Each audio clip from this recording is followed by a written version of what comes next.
Council will call this meeting to order. For the record, it is March 3rd, 2026 at 4:30 PM. We'll begin this afternoon's work session with roll call attendance. Thank you, Mr. Mayor. Councilman Cavanagh. Here. Councilman Taylor. Here. Councilwoman Strader. Here. Councilman Whitlock. Here. Councilwoman Little Roberts. Here. Councilman Overton. Here. Mayor Simmons. Here. First item up is adoption of the agenda. Mayor, Councilman Overton. we adopt the agenda as published. Second. Have a motion and a second to adopt the agenda as published. Is there any discussion? If not, all in favor signify by saying aye. Aye. Opposed, nay. Guys have it, and the agenda is agreed to. First item up is a consent agenda. Mr. Mayor, Councilman Overton. we approve the consent agenda for the mayor to sign and the clerk to attest. Second. Have a motion and a second to approve the consent agenda. Is there any discussion? If not, all in favor signify by saying aye. Opposed, nay. The ayes have it, and the consent agenda is agreed to. And Lizzie, we just approved that, your reappointment on the consent agenda. So you're welcome to stick around, but I know there's a party getting ready upstairs, so. Yep. Okay, there were no items moved from the consent agenda, so we'll move on to item 11, which is discussion to add return payment fee to fee schedule. Turn this over to Jenny.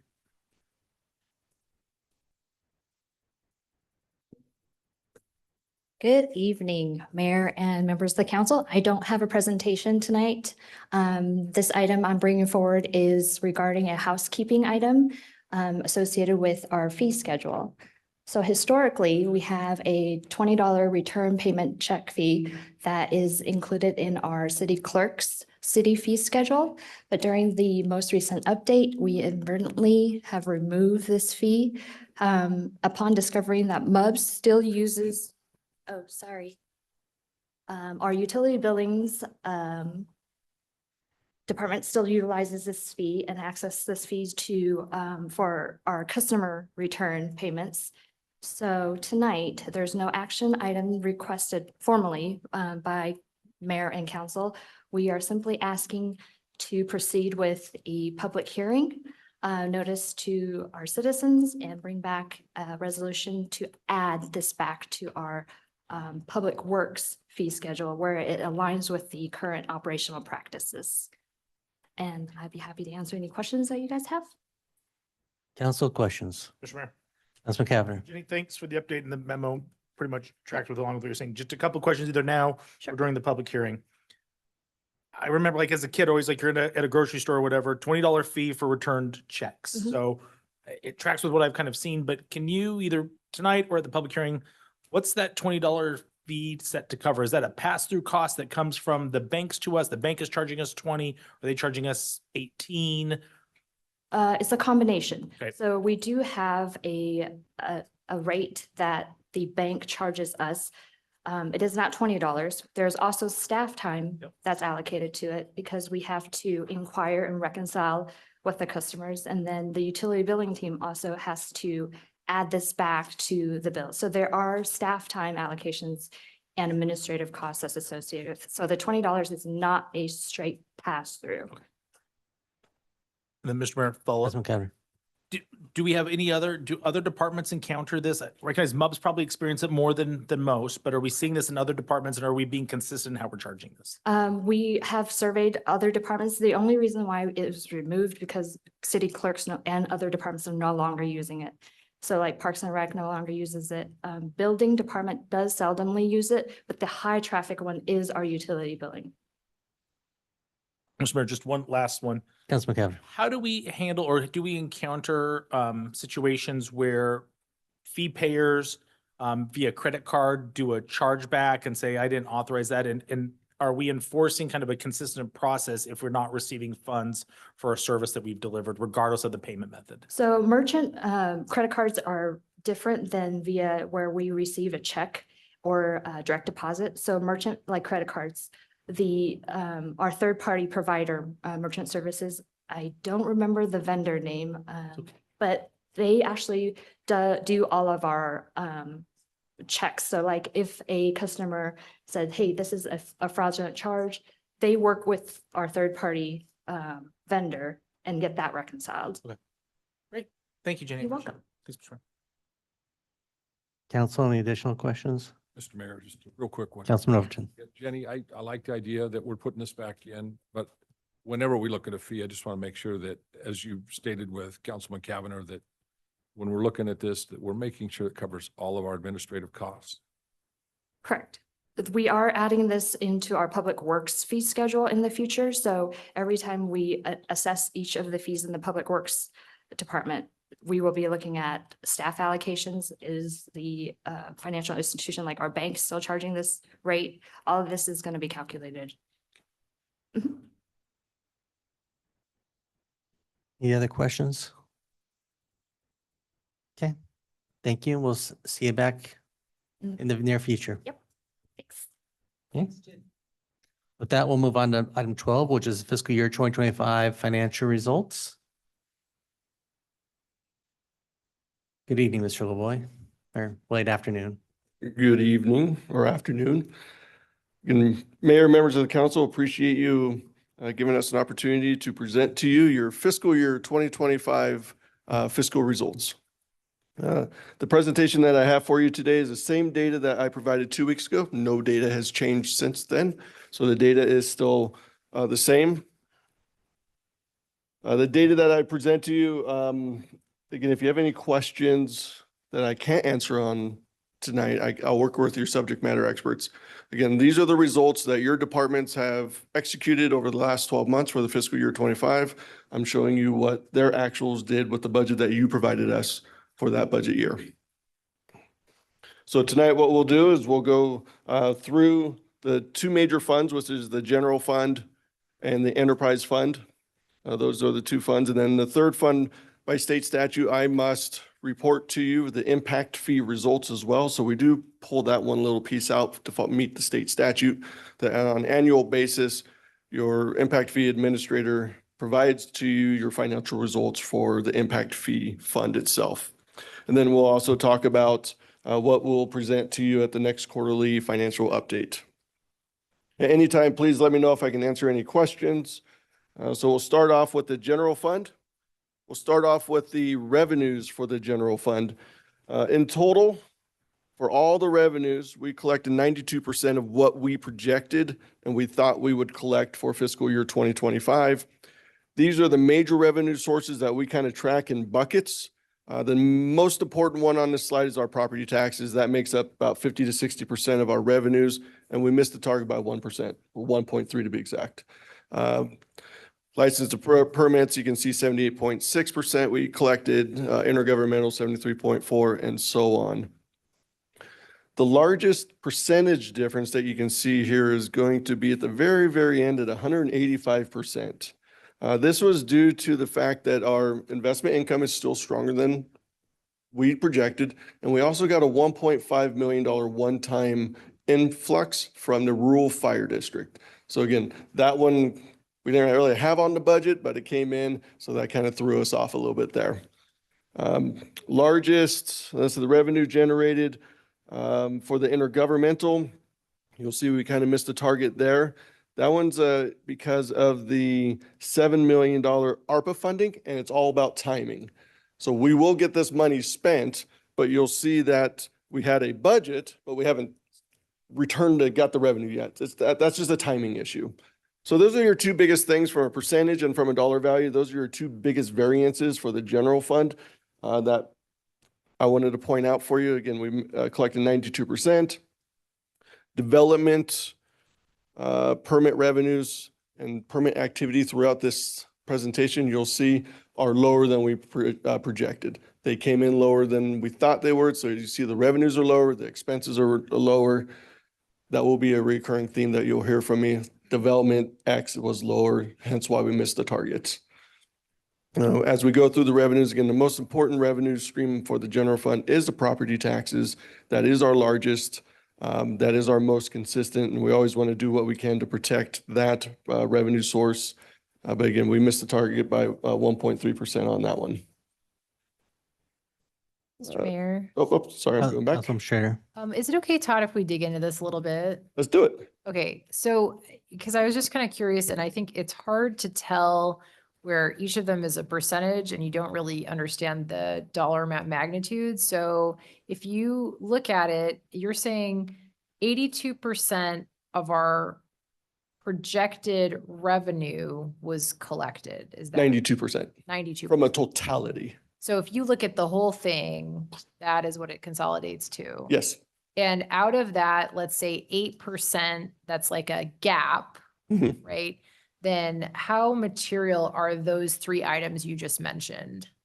Like, so if I'm looking at, we think one of the biggest drivers was intergovernmental because of ARPA. Yep. Like, what percentage of that 8% gap does that map back to? And if you don't have it, that's fine, but I was just kind of curious, out of those three items, how material are those to that? I do have that data on a spreadsheet, Okay. and I'm happy to show you how each percentage collect or accumulates to that gap of 8%.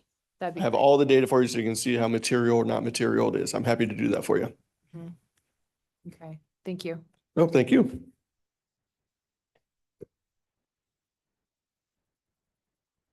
So staying within the general fund, we're just going to touch on some of the larger revenue sources that we talk about. Sales tax. Again, for sales tax revenue sharing, again, this is controlled by the state. The state tells us what we get. In this case, year over year from 24 to 25, we generated 766,000. No, we didn't generate. We received $766,000 more than we did the previous year. And you can see historically since the 2021 large influx, that is when the state of Idaho changed the legislature and changed the rules and how they did the math. Again, we got a large influx, but then you see what happened after the math. They decided to lower our annual income accordingly. So, but again, this is the annual additional income on an annual basis from the revenue sharing from the state of Idaho. Liquor revenue, which is again controlled by the state. They give us a proportionate share of the revenue that they collect and manage. This is the second year in a row we have lost money year over year. So now we're 2 years in a row. This year we lost 43,000, or we generated 43,000 less revenue dollars than we did in 2024. And you can see 2024 generated less revenues than they did in 2023. So we're on 2 years of a declining revenue stream for liquor revenue. Again, they tell us what portion we get. And same with franchise fees. Franchise fees are controlled by the corporations. We have, for 2025, we generated $102,000 less than we did the previous year. And this is 2 consecutive years in a row that the franchise revenues from the payments received by our corporations are less than they were the previous year to that. And that sums up the revenue side for the general fund. Now we'll talk about expenses for the general fund. How did we do? You gave us a budget. How did we do executing your budget? General fund in total for personnel, we spent 95.7% of the total budgetary dollars that you provided us. Our historical average, since we've been tracking this, I think for 10 years, is 94.1. So we did better than our historical average. The largest percentage gap that you can see on the screen is 16.7%, which is the comm dev team. We didn't quite make the 100% mark, but we expected this because we decided to hold some vacancies and keep some positions open. So we budgeted, but we said, let's not fill those vacancies. And the same thing with the police department, the largest gap, which is 1.4 million. So when you look at the police department, the blue bar is higher than the red bar by 1.4 million. And that is because of vacancies as well. We budget 100% of all your staff members, but if they don't have the ability to fill them, then we quote unquote leave some money behind. And that is your largest dollar value gap from a personnel standpoint. Operating, so for all your governmental funds operating, we ended up spending 66% of what you provided us for 2025. Our historical average is 80.5%. And I think there's one bar graph that you're looking at that stands out. That is your administration group.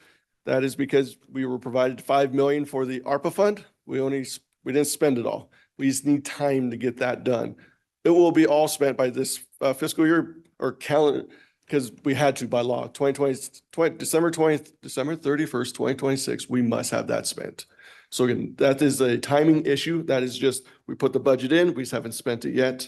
We also had a $1.6 million 9 Mile Creek project.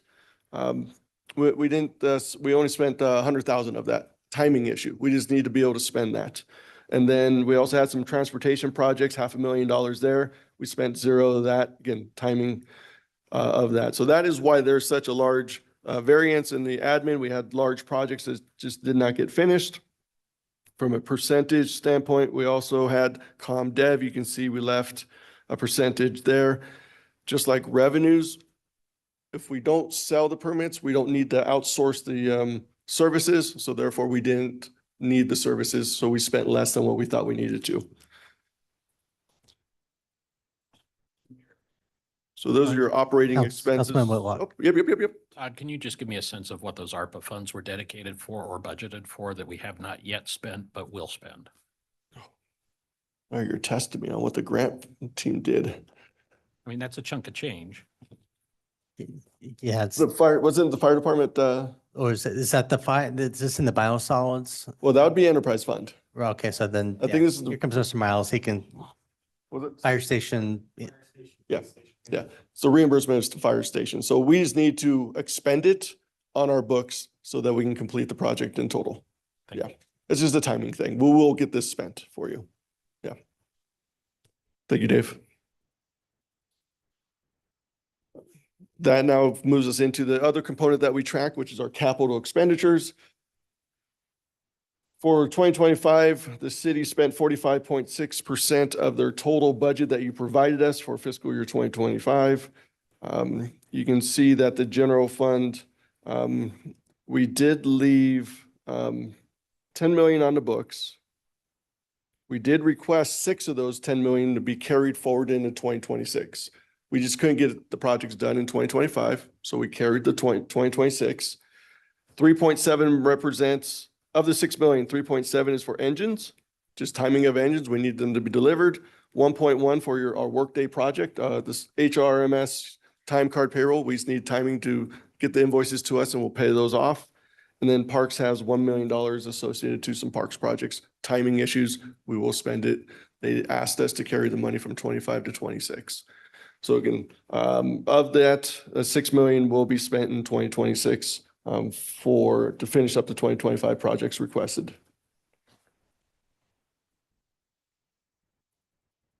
So in total, your departments for 2025, for the revenue, we collected 92% of what we thought we would. Personnel, we spent 95% of what you had provided us. We spent 66% of what you provided us, and capital, we spent 45% of what you provided us for fiscal year 2025.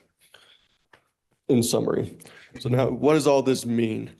For the general fund, when you take all your revenues and all your expenses, you get to what we call net income. For the general funds, all these represented here, we increased our general fund balance by 1.6 million. The impact fee fund, which operates on its own, generated 3.9 million. The community development, a little over $500,000 of net income. Capital improvement, almost $500,000 in net income. Public safety, about 266,000. Grants fund is a break even. For every dollar we spend, we get $1 back, so it should be broken even. Then the general fund itself, we lost 3.6 million.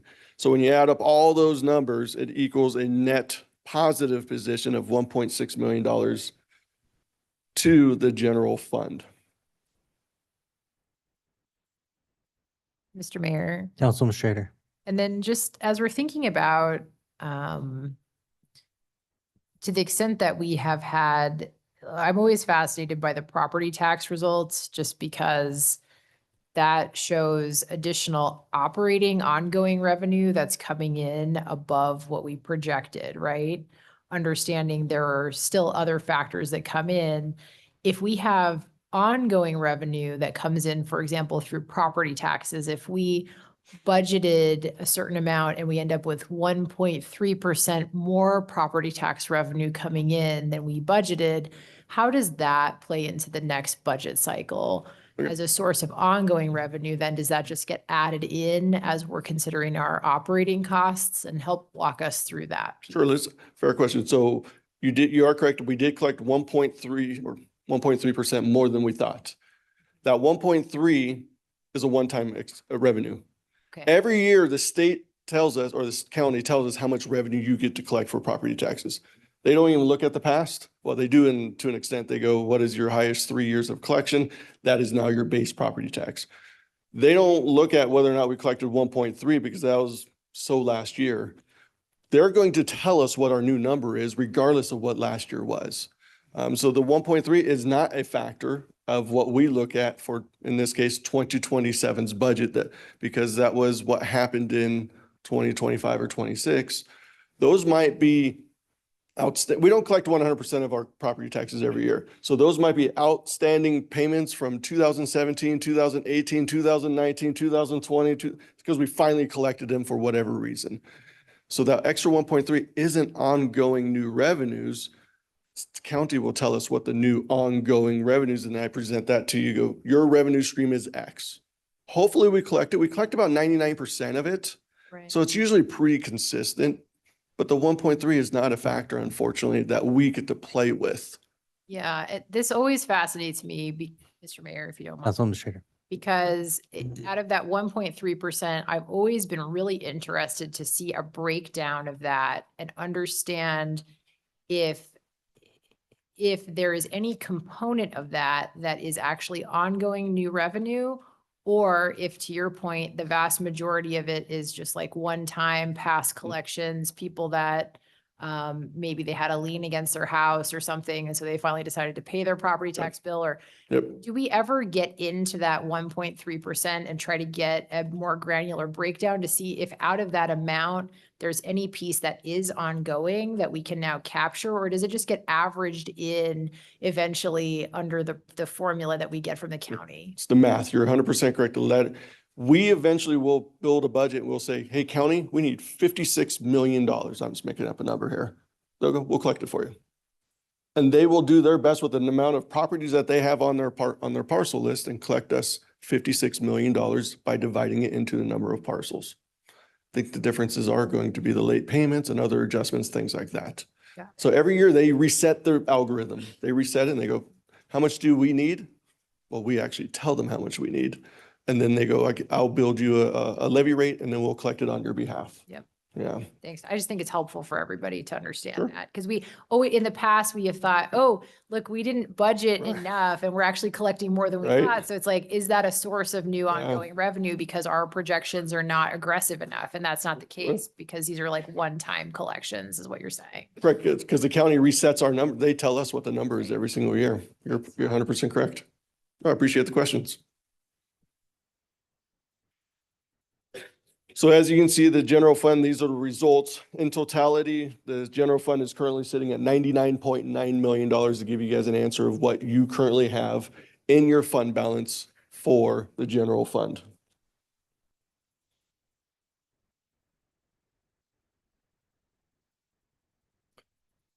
With that, we'll jump into the enterprise fund.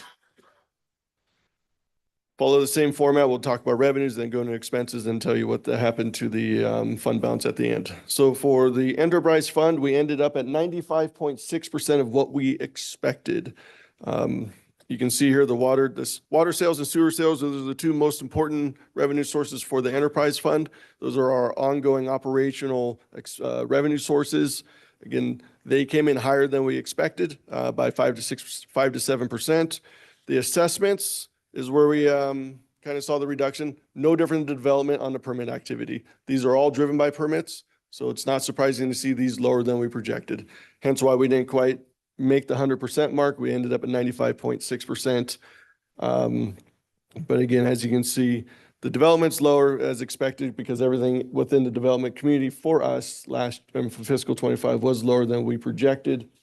The water and sewer sales, again, those are our most important things that we need to manage. We need to make sure we are coming to you every year with inflationary adjustments, which I think has occurred for the enterprise fund earlier, a few months ago. So with that, I'm going to talk about some of the major revenue sources. Again, the most important one is water and sewer. Again, we generated 1.9 million more this year than we did last year.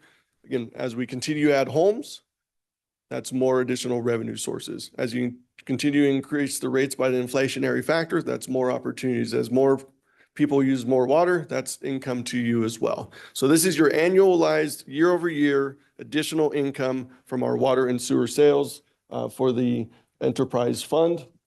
And we use these funds to cover your ongoing operational needs at the in our enterprise fund. And then this is your water connections, as we've talked about. Again, development is slowing down, and you can see that our year-over-year not income, well, it's net loss now.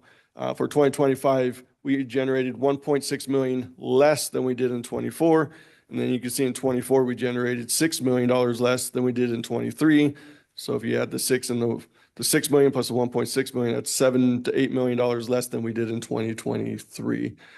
So this is all just one-time revenue sources. That is what the water connections do for your enterprise fund. Personnel expenses for the enterprise fund, they spent 95.5% of what you provided them. And you can see almost every department was about 95%. Very simple, very clean, very, great results there. Their historical average is 91.4. So we're building on making that more, we're executing that at a better clip every year. Your operational expenses, they ended the year at 89.5% of what you provided them. Their historical average is 83.5%. So again, better than their historical average. The largest gap in value you can see is in the wastewater department, about $1 million. The $1 million was associated to unspent programs at the plant maintenance and repair section. So again, we just didn't get to them in time, but again, that's where the money was left. We asked for the money, we just didn't spend it in those two fields. And then the utility billing, you see we spent 4% more than what you provided us. I'm going to apologize. But again, that was all associated to the postage and mailings of the invoices to our customers themselves. The rates went up. We didn't budget enough in those factors. We're making an adjustment in 27, trust me. But again, that's what those are from, is the paper mailings and all the mailings that we do for those. And that was about $40,000 we missed the target on postage, mailings, and printing and binding and all that stuff. That was operation. Now we get to capital expenditures. Your enterprise fund spent 49.6% of what you provided them. The value gap that we're talking about here is $55 million left.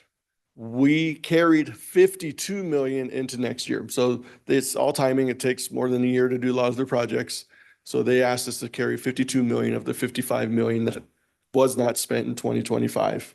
And they'll get those spent in 26, 27, and 28. So in summary, the enterprise fund, we collected 95% of what we thought we would collect in revenues. We spent 95% of personnel. We spent 89% of operating, and we spent 49% of capital of what you provided us in 2025. So what does all of this mean again? The enterprise fund, we reduced their fund balance by $27.8 million. The water division consumed 1.9 million. Wastewater consumed almost 20 million. Public works consumed 3 million, and utility billing added 32,000. So with all that put together, you currently have about $84.9 million in your fund balance for the enterprise fund. And if you recall, I mentioned that you carried 52. So of the 84, 52 is already spoken for. We can't touch that at all. But we'll get into more of that when we do the 2027 budget and explain how all that works. But you currently have 84.9 million inside the enterprise fund. So with that, we will talk about the impact fees. For the fund itself, revenues, they're all lower than we thought. Impact fees are generated by the development. Every time you pull a permit, that's when we get the revenue. So this follows all the other trends. We did not quite make the mark on our projects because the residential and the development was a little bit lower than we thought. Fire department, they collected 77% of what we projected. They spent a few dollars on some design work in 2025. Again, it's a save before you spend model. We're saving before we can get into that community center. This is what they're kind of building, and also station number 9. So you'll see some expenses later on, just not right now. They're just doing some design work and things like that. For your Parks Department, again, they collected 71% and they spent 91% of what you provided them in 2025 for their parks projects. And then for the Police Department, we did not budget any dollars to be spent. They're saving before they spend. Same model. They have that. I think the next big project is over at the station, is an expansion on their training facility, I believe. So again, we're just saving before you spend. So you'll see some expenses in the future on their line items. So in total, we collected 73% of what we thought we would collect in revenues, and we spent 91% of what we would expect to spend in our capital. Any unspent monies in capital were carried forward in 2026. So over the 2 years, you have 100% of what we thought. So what does all this mean? Revenues minus expenses. We added $3.9 million to the impact fee fund balance at the end of the day when you add up all the revenues minus the expenses.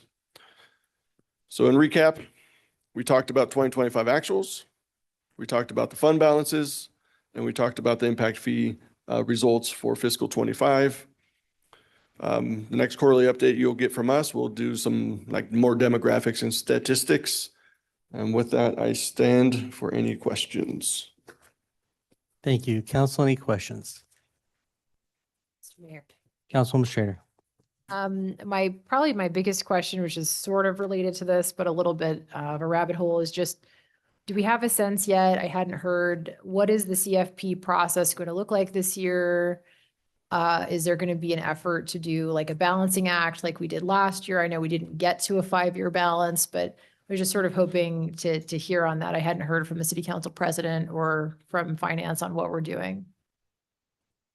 You want me to get John, me? Mr. Mayor, Councilman Overton. Strader. Didn't have a chance to speak with you before the meeting started this evening, but looking at a small change from what we did last year, in the fact of not presenting the 5-year CFP from each of the directors.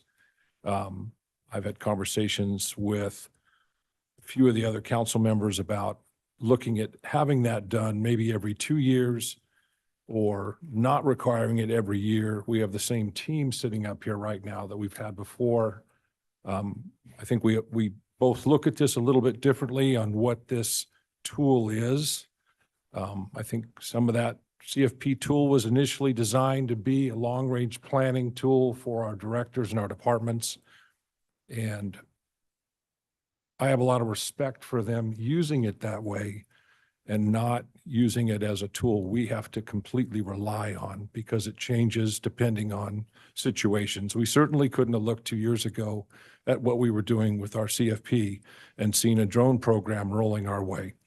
So out of respect for our time and trying to make us more efficient this year as we move through the budget process, I'm asking Todd to not do the same process that we did last year, but at the same time, any questions, and Todd has agreed, any questions that any individual council members have on any part of that data is completely made available to them at any time.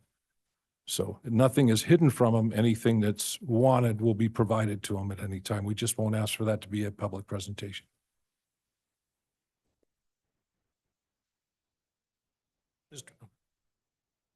Councilwoman Schrader.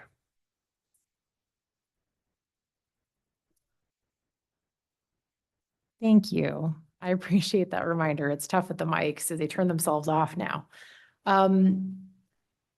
Respectfully, and it's not personal, I just want to publicly express my deep disagreement with that approach. I feel that presenting a 5-year balanced CFP and trying to achieve that and having the departmental presentations from directors has been an important tool that has made our city financially successful. And I'm very uncomfortable. So I just wanted to say that again. It's not personal. Philosophies may differ, and you're certainly driving the bus, but I don't agree with that at all. Thank you. Mr. Mayor, Councilman Cavanagh.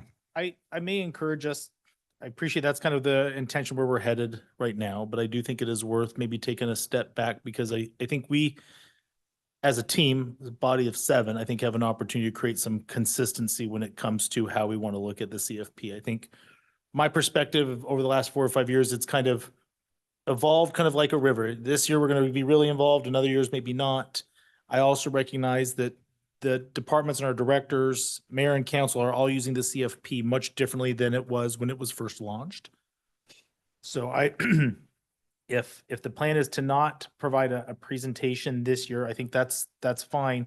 I would expect probably then a little bit more thorough budget requests coming into this year. So I understand what these requests look like compared to what I can see in the CFP, right? We all have access to the CFP, and there's certainly some data there that's beneficial. The context of hearing from the directors, I think, are always helpful. So I just think if we're not going to head down that path, directors need to be prepared as part of the budget process to probably receive some additional questions about CFP requests. My recommendation would be is us to take a step back and build a predictable schedule and approach about how we want to use the CFP moving forward.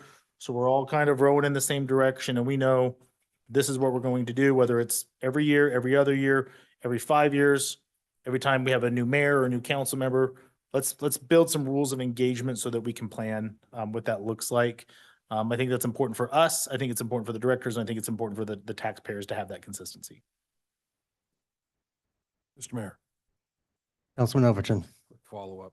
I spoke with Councilman Cavanagh before, and one of the other influencing decisions for me was that we're the same team of 6 as we were before. We don't have a new council member this year. This is a council that's gone through this budget process multiple times now. We're comfortable with this process. Absolutely agree that if we get new members of this council, that's all part of the education process and how this city works. And I think it would be very important to go back to that at that time. As again, I'm not trying to say we won't do this again, just looking at, can we just do this every other year right now and see how that process moves through and how it compares to last year? Any other questions for Todd on the presentation? Mr. Mayor, Councilman Whitlock. just real quickly, and I like how you portray year over year and this much more than we got last year, which was this much more than we got the year before. But you use the term a net loss when in those bars. Is it truly a net loss, or are we, I mean, if we just did a line graph, Sure. would it all be positive? So I'm stuck on the term net loss when we're talking about revenue. Did we? So I apologize if I confused it, and I did use the word net loss from financial statement. That I guess I was using net loss from a year over year standpoint. You are correct. You are generating revenue. We are not, we are in a positive position that the state is still giving us revenues. So if you look at it from that standpoint, yes, you are net positive in revenue. I used the term net loss over year, so I apologize about that. You are generating less revenue than you did. We are collecting less revenue than we did the year before. I apologize. Mr. Mayor, Councilman Whitlock. I made that assumption, but Sure. when I'm talking to my wife about net loss, it's a Fair. little different. Nope, understood. I apologize about that. And maybe Todd from, I don't have the numbers on the top of my head, but if I look at 3 categories, sales tax, liquor revenue, and franchise fees. Yes, sir. Net positive, but not as much as we have been, because the other 2, we had 2 of the 3 were down. The third was up a little bit, Yes. but not up that much. Agreed. If you netted all 3 of them, you would be in a positive position of those 3. We're just starting to see a new trend with those liquor and franchise. A new trend for us is we're generating less revenue than we did the year before. That's what I was trying to highlight in those slides. But you are correct. If you netted all 3 of them, I think it was $700,000 profit, more money in sales tax would offset the losses in the other 2. You are correct. You're still positive when you add the 3 together. It's just the other 2 now we're not generating as much income as we once were, which is unfortunate. Yeah. Did I get that answer right? That's what my, Yeah, mathematically, you're correct. yes, but when you get 3 emails from Todd and 2 of them are negative, you're like, you gotta look for the positive out of the 3. There was one, There yes. was one. You know, so, council, any additional questions? Okay, Cool. Thank you for your time. thank you, Todd. Okay, next item up is item 13, Ada County Highway District 5-year plan prioritization follow-up discussion. Mr. Hood. Thank you, Mr. Mayor, members of council. If it's okay, I think I'll just stay here. That way after, get you back up to speed real quick, I can take some notes, if that's all right. So again, quick refresher. Myself and Brian were here a couple weeks ago. Had a pretty good discussion, I thought, about the list of priorities and some of the draft letter that we're preparing to send to ACHD. 18th of this month is the target, but we do technically have until the end of the month. They said they would still accept it. Did share with you just earlier this afternoon via email, so hopefully maybe you all checked your email sometime today. But ACHD sent to us last week the compilation of comments they received from their website on Meridian projects and requests from the public. So we've scanned through those, shared them now with you. Just at a very high level summary, nothing that really jumped out that we weren't generally already tracking or already aware of, nothing that I feel like I need to bring to your attention today, but you have that information as of today. So, and then another thing that's new over the last couple of weeks, we did get confirmation. We talked a little bit about the Transportation Commission move the Linder Road Overpass project from 1 down to 4. There was conversation, I think the mayor brought it up. Why are we splitting the baby? Let's pull it off the list. I did get confirmation from them that project can come off. It's moving forward irregardless, essentially. So we'll move those to the top of the list as with completed projects. So I like that comment. So we'll update the list with Linder Road Overpass. There's one on Ustick and maybe one other project that was complete this year. I didn't receive any additional comments from any of the council, so don't really have, well, maybe we'll just pick up where we left off last time. Those are the kind of the new items. I will just a reminder, there are 2 lists, so we didn't really talk about the safety and compliance too terribly much last time. If you want to spend a little time there, if you're good with what the Transportation Commission recommended, I think that's fine. The other thing that I have in my notes is we will make some in our cover letter. We historically put together a cover letter on top of our priority lists. But we'll talk about Locust Grove and maybe even Meridian Road and the importance of those corridors, but also this upcoming bridge project and the design that way too. So not to bury the lead, we need to get through the priorities, but if you have any other talking points for the letter, I would be open to taking those. I typically work with the mayor on drafting that letter, but if you have anything else you'd like us to highlight as we thank them for the work they've done and do, and then as we explain that there's still a lot of work to be done and highlight a couple of those projects. If you have anything along those lines, again, I'll take those types of notes today as well. So with that, if you want to refresh, Brian has got the draft from the Transportation Commission up there. Again, priority number 4. So if you look at the far left-hand column, 2026 priority draft list, priority number 4, Linder Road Overland to Franklin, that one is coming off. So anything below that, we'll actually move up one. Other than that, heard some, I don't want to say conflicting comments, but just no consensus on where priorities should be. So with that, hopefully that you all recall that and we can just go from there. Thanks, Caleb. And yes, I do everything I can to take all of Caleb's comments or compliments out of the letter each year I get it. I mean, it kills him. But with that, Council, I know that there was some conversation last time, specifically around connecting some of the road projects and intersection projects and where some of if Locust Grove is going to be the priority, where some of those projects should end up on the list. I think that's my recollection of what were some of the main outstanding items on this list with that information. So personally, I'd love to get that and any other components that you think need to be addressed or modified.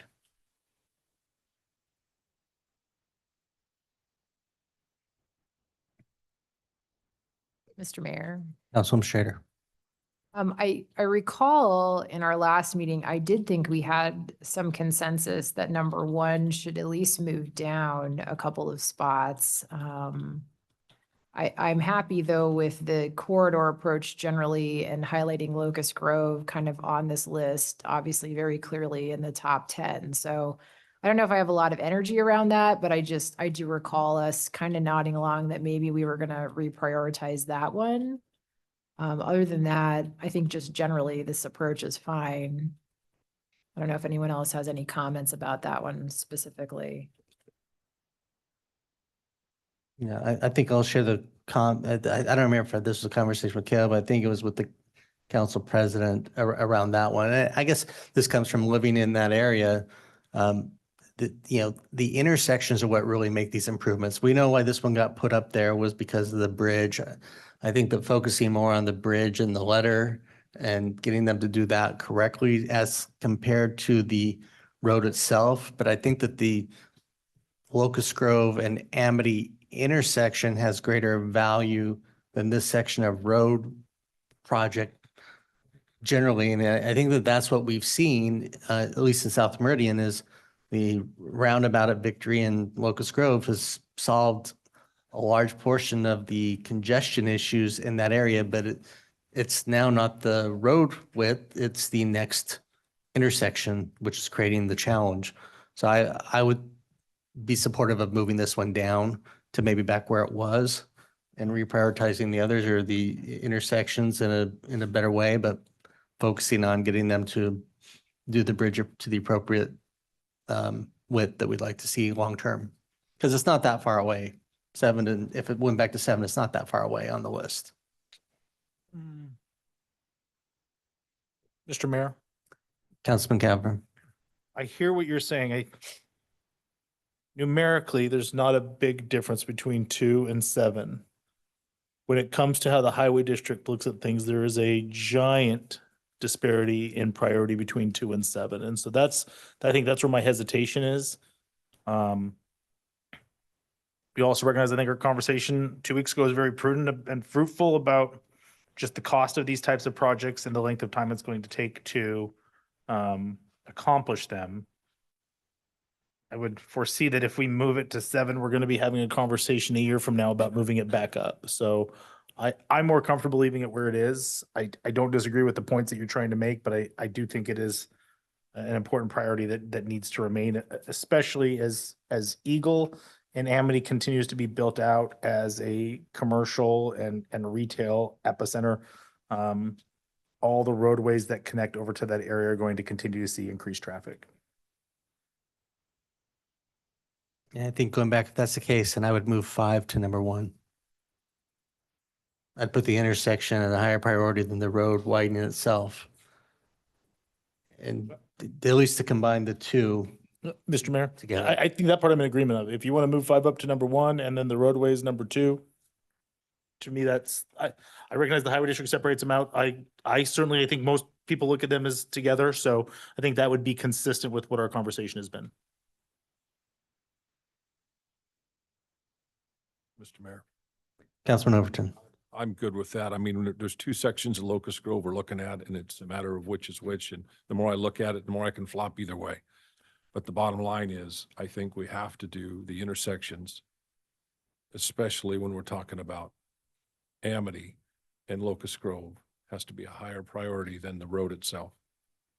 Because you just can't, you're building a road into a 4-way stop that is dysfunctional if we don't take care of that intersection first.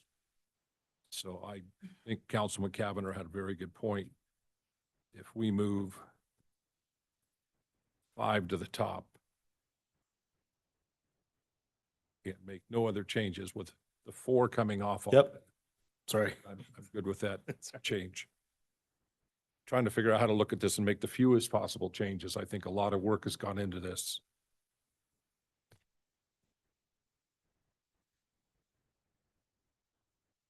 Getting a little bit of head nods. Any other, Mr. Mayor, Councilman Little Roberts? I've had the pleasure lately of being at that intersection, and so of Amity and Locust Grove, and would definitely concur that I think that we can make the biggest impact especially in that area that is growing like mad. If we move that to number 1 and still focus on getting the bridge to 5 lanes.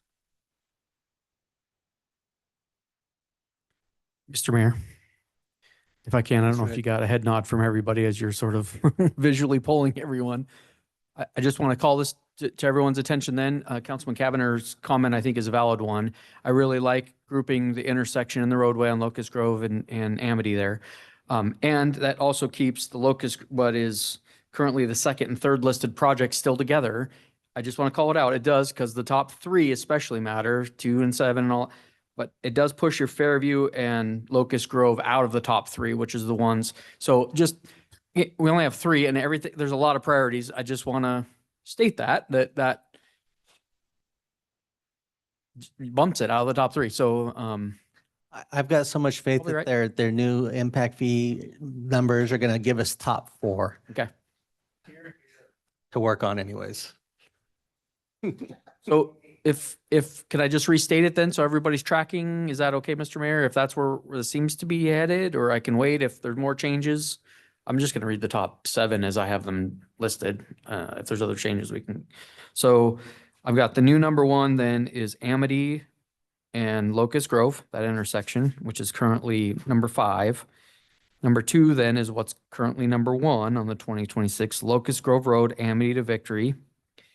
Number 3 then is Locust Grove, Fairview to Ustick. Number 4 is Fairview, Locust Grove. We're going to skip the next project, which is Linda Road Overpass. Number 4 then becomes number 5, Victory Road, Locust Grove, Eagle Road.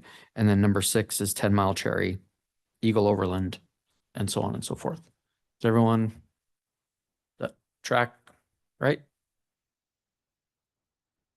Yeah, and we can even point out that, but for them talking about this bridge, it wouldn't have been number 2. It wouldn't have even been brought up on our list, and it's on their future. You know, I still am not understanding, you know, how their rationale for them doing this work. So we can blame them for how this ended up because of that conversation. But we're not really, other than really adding that one item that was in the future into that list, everything else already has a design row year essentially moving forward on these. So it's not like we're really, they may not be in our top 3, but they're still generally moving forward. Is there anything else for the letter then? Well, obviously, we'll talk about Locust Grove and some of that in the cover letter. Is there anything else that anyone's hoping that we address? We have it down pretty well, I think. I just wanted to make sure there wasn't anything in particular, so. And then, oh, Brian might have something. Mayor and Council, before you move past a 5-year plan, just a reminder, I get a lot of comments from council persons about the community programs and the projects on that list. So if you guys have preferences, this is the time where ACHD likes us to move those forward, not sort of outside of it. I'm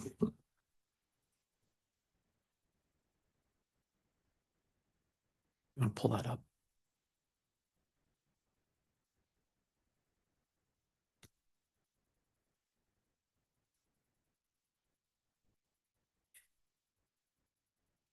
I will just also mention, I don't know if you want Brian to scroll through, but there were quite a few that were added.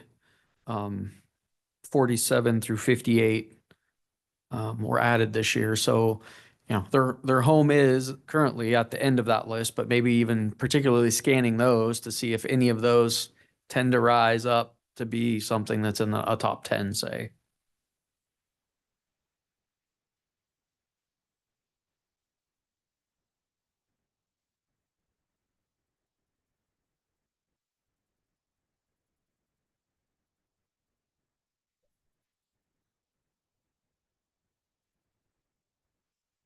Mr. Mayor, Councilmember Shader. Caleb, when people are done looking at this, could you just go back to like the top 10 of the community program priorities, please?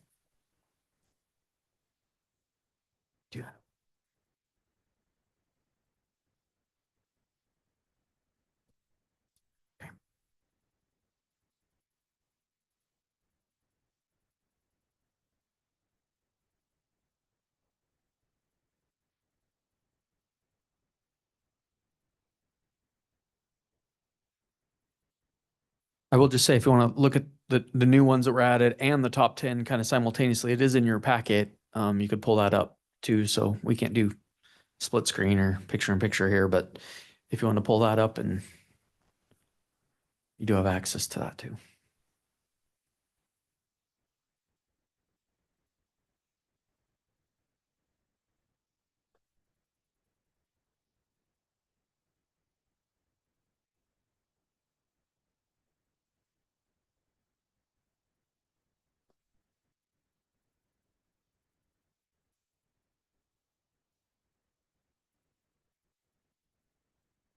Mr. Mayor.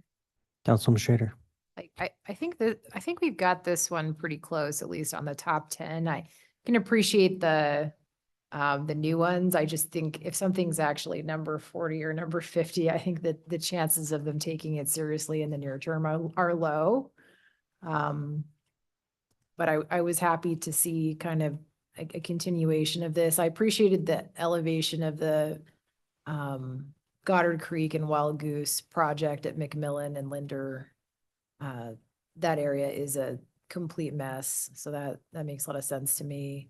I know that the Black Cat Railroad crossing has been a huge priority for us, just given the pedestrian situation of the school children. I know it's not efficient for them to do this, to then eventually redo it when they widen the road, but I think it's just so important from a safety standpoint. I support that. I think this makes sense to me, at least at this point.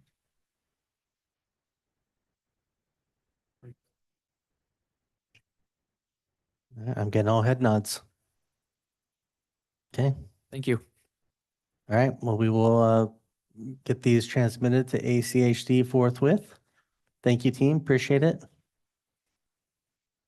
Council, we've reached the end of our agenda. Do I have a motion? Mr. Mayor, I move that we adjourn the work session. Motion is second adjourn. All in favor, signify by saying aye.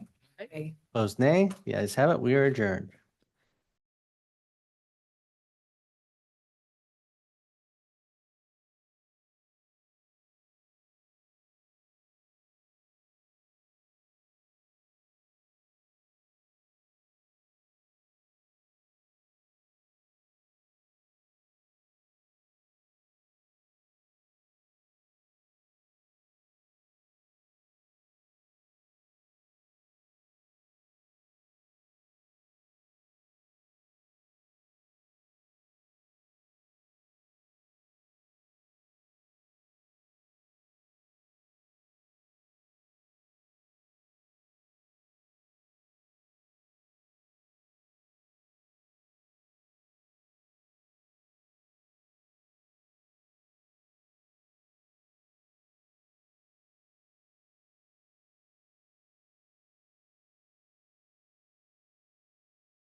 Sorry, I didn't realize I'm out of Zoom again.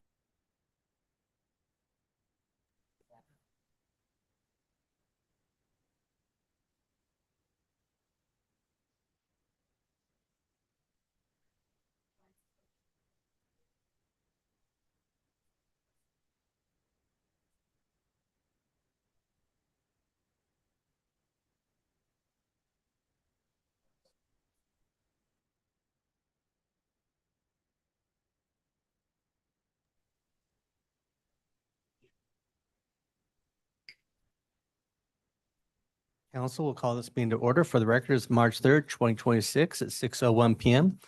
We'll begin this evening's regular city council meeting with roll call attendance. Thank you, Mr. Mayor. Councilman Cavanagh. Here. Councilman Taylor. Here. Councilwoman Strader. Here. Councilman Whitlock. Here. Councilwoman Little Roberts. Councilman Overton. Here. Mayor Simmons. Here.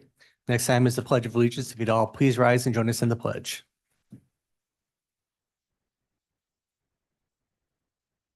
Pledge allegiance to the flag of the United States of America and to the republic for which it stands, one nation under God, indivisible, with liberty and justice for all. Our next item is the community invocation, which tonight will be delivered by Mick Armstrong. If you'd all please join us in the community invocation or take this as a moment of silence and reflection. Mick, good to see you. Father, we thank you for the liberty and justice we enjoy. We thank you for the prosperity of our community. We thank you for the blessings you've given us. And thank you for these people that serve in the matters of our safety, public services, property decisions, development, and things that we don't always all agree on. Father, I just pray that we can have civil discussions even when we are vigorously disagree. And particularly, thank you for the work of our police force in resolving a matter where one of our buildings was attacked. And God, just something we didn't really expect in this community. And just pray for continued safety, vigilance, and just that we can continue to be a good place for families and a good place for businesses. In Jesus' name, amen. Thank you, Mick. Next time up is adoption of the agenda. Mr. Mayor, Councilman Overton. there are no changes to the agenda. I move we approve it as published. Have a motion and a second to adopt the agenda as presented. Is there any discussion? If not, all in favor signify by saying aye. Opposed, nay. The ayes have it, and the agenda is agreed to. Council, anything under announcements and recognition? Okay. Mr. Clerk, anyone signed up under public forum? Mr. Mayor, there is no signups. Okay, then with that, we'll move on to item 1, which is a resolution number 26-2572. This is the appointment of Aaron Turner to seat 8 of the Meridian Arts Commission. Council, in your packet, you had Aaron Turner's application. I'm sure for many of you, she is no stranger to yourselves. She has been with the Meridian Library Foundation most recently and has been doing a lot of work with them and in other ways throughout the community. But she has been, I've got to know her through that effort, and she was looking for a way to get engaged with our community and further than the way that she was already doing that. And I'm happy to answer any questions about Erin, but she's a lover of all things art. Has a wide variety of what she does for hobby and a patron. And so I think she brings a great,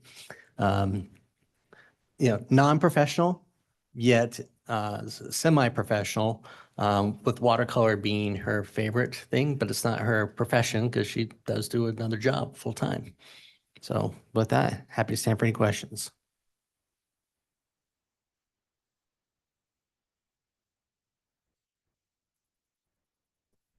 Or an action.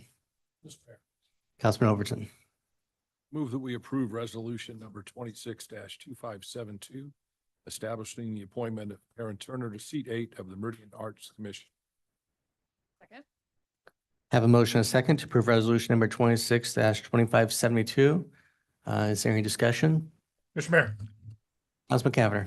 real quick, want to commend you. I feel like, man, we've had a really great crop of committee members, and I really want to appreciate your efforts in vetting those candidates. I just feel like each time that we get some of these appointments, I'm continually impressed with the level of talent that is interested in serving our community, and just want to appreciate your great work on bringing these great names forward. Thank you. We've got a lot of great talent in the community, so sometimes it's a little difficult telling other people no. Okay, if nothing else, all those in favor signify by saying aye. Aye.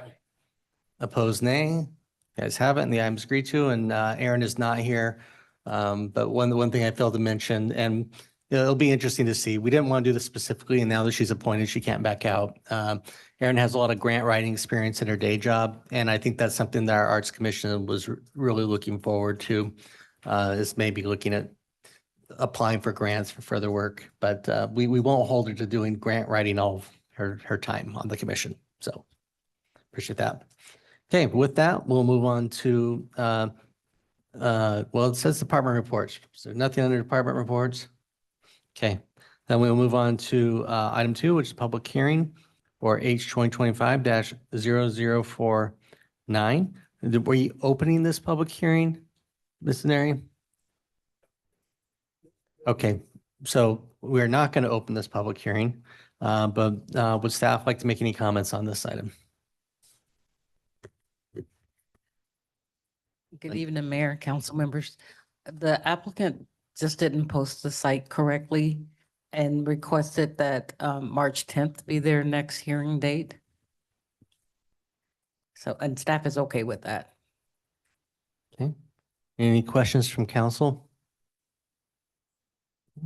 Then do I have any motions? Mr. Mayor, Councilman Overton. I move that we move public hearing for Tong H 2025-0049 to March 10th. I have a motion second to move this item to March 10th. Is there any discussion? If not, all in favor, signify by saying aye. Aye. Opposed, nay. The ayes have it, and that item will be moved to March 10th.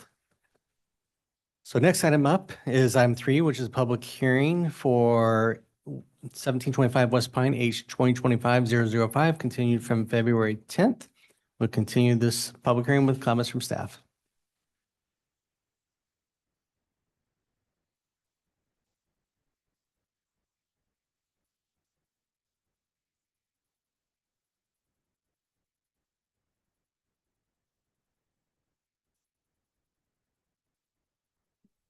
Good evening, Mayor and Council.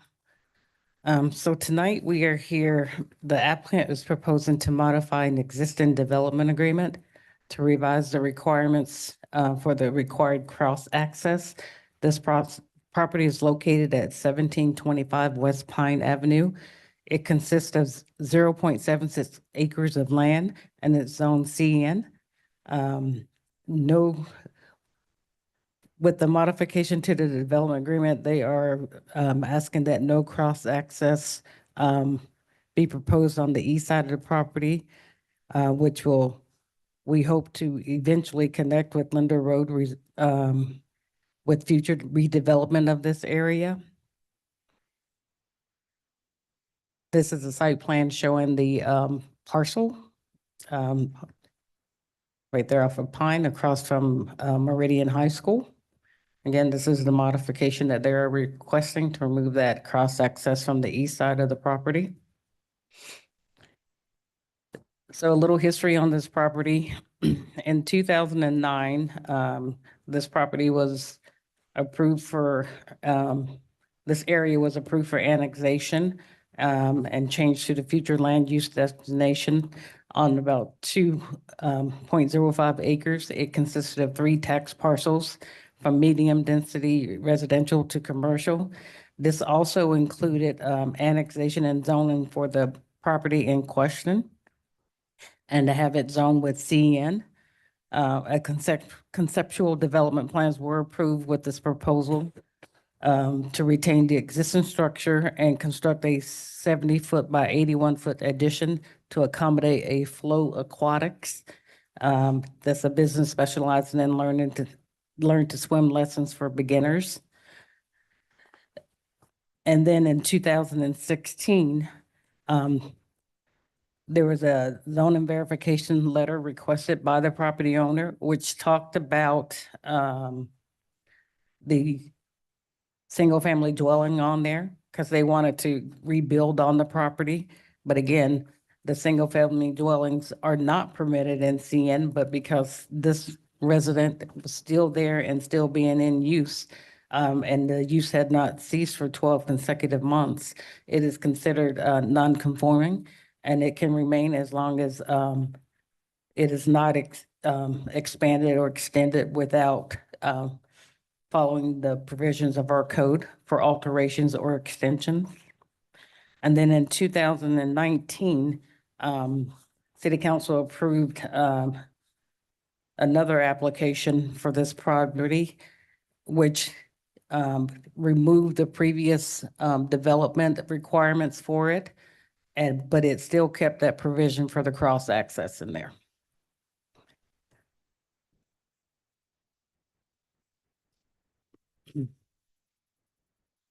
So we met with the applicant several times to review his requests regarding this cross access, with the understanding that we would not be supporting that because our code requires cross access. Our UDC 11-3-A-3, access to streets, talks about cross access. And then UDC 11-3A-19, the site design and circulation, which also talks about providing cross access to provide better mobility and maneuvers for vehicles throughout development areas. So although the applicant did provide us with several illustrations regarding what future cross-access could look like on the property, we still found that the removal of this condition is premature and it should be requested through a development application so we can get a better understanding of where that cross-access should be.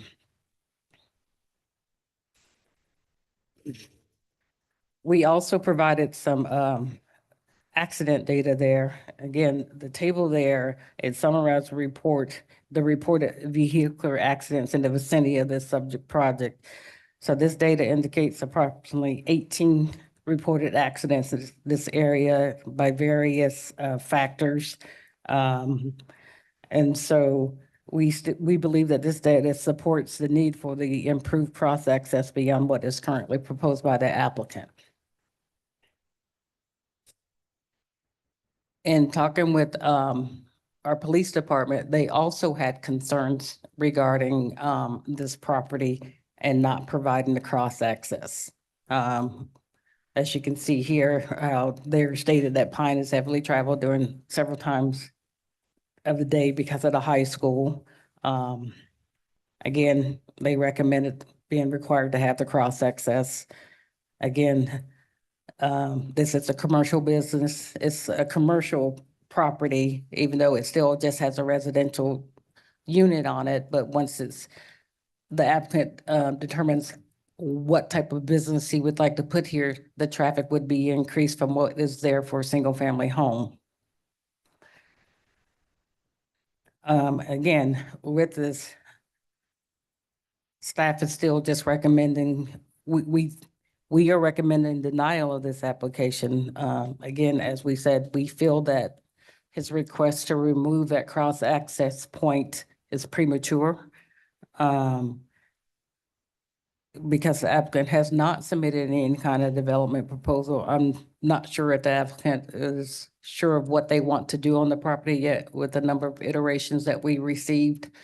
And so once the applicant has determined how he would like to develop his property and maybe work with the neighboring properties to determine how that area may redevelop because it is commercial, the future land use for that area is commercial. And so we would want it to go to the east and not to just to the west because you run into the residential areas there. So that doesn't benefit anyone.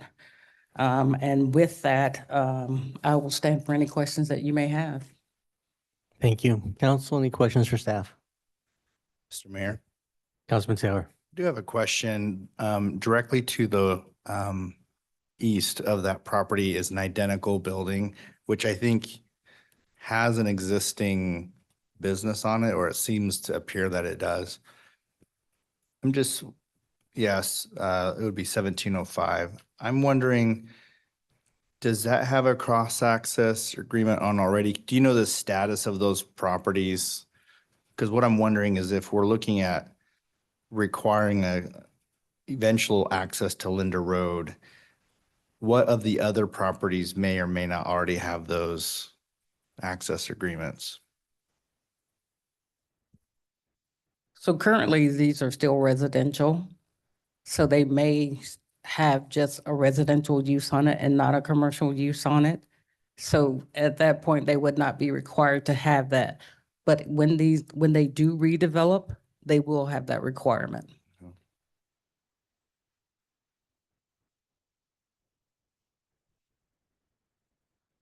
But there are commercial uses here.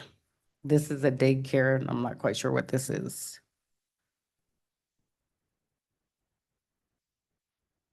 Council, any additional questions for staff? Okay. Will the applicant like to come forward? Yep. You say your name and address for the record, be recognized for 15 minutes. Yes, my name is William Veloso and address is 1725 West Pine Avenue, Meridian. Perfect. Presentation is already pulled up.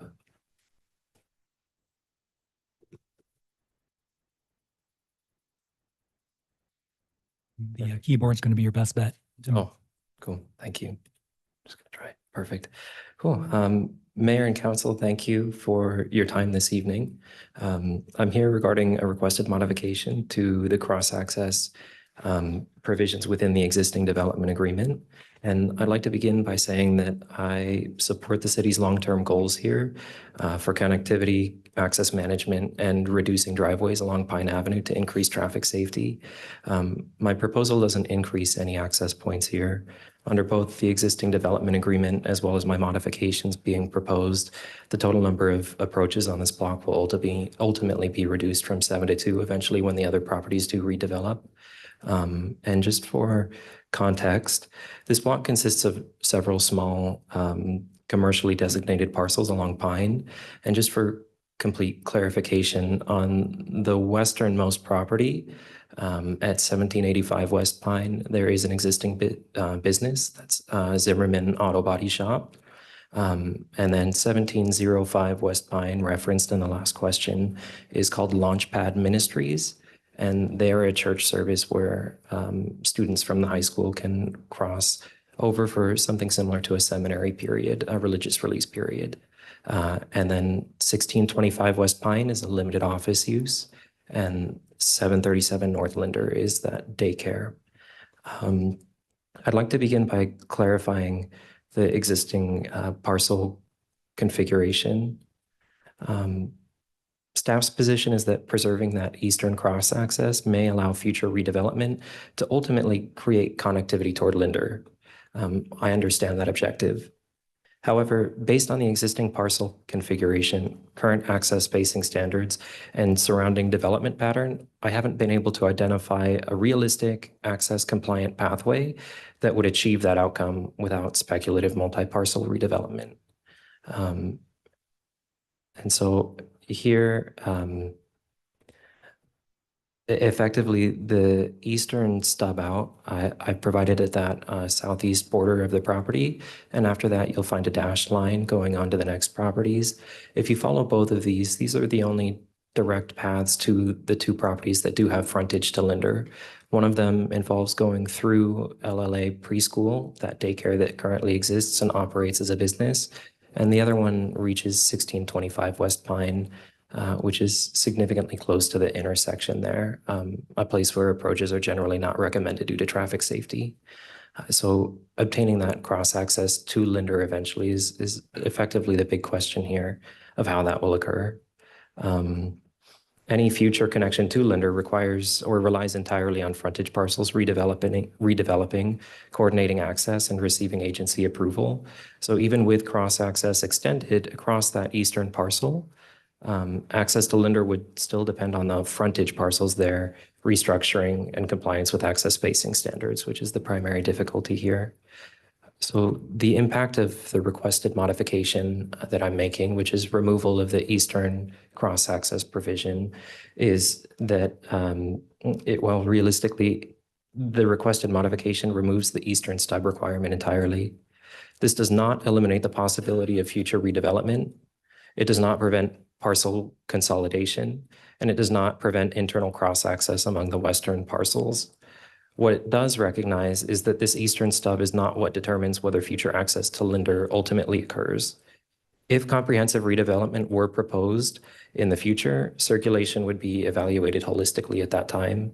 My request simply acknowledges the physical realities of the existing parcel configuration while still supporting the city's long-term circulation goals. I respectfully ask that council consider whether maintaining this stub meaningfully preserves the future access to Linder, or whether the requested modification still achieves the intent of the city's access management policies. If council believes this issue is better evaluated in conjunction with a development agreement and proposal, I respect that and will proceed accordingly. However, I respectfully ask that you just consider whether the existing cross-access language is proportionate to the realistic redevelopment potential of this block under current conditions. Thank you for your consideration. Thank you. Yeah. Council, any questions for the applicant?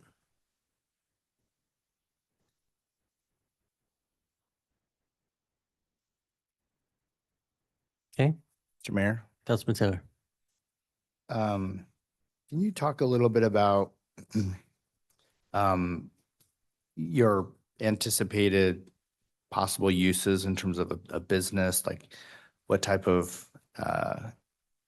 traffic that you might be expecting? I'm not sure if you know exactly what that would be. Just kind of curious what we're looking at, because I was familiar with Launchpad. I wasn't sure what it was, but that makes sense. I mean, you're talking about kids who can walk from the high school, so you're not looking at a lot of traffic. How is yours different? Oh, that's a fair question.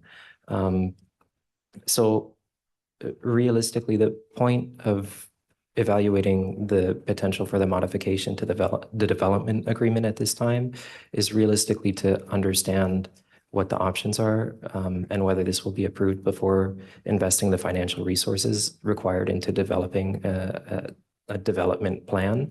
But if that's something that council would like to see in conjunction with this application, I'd be happy to present that.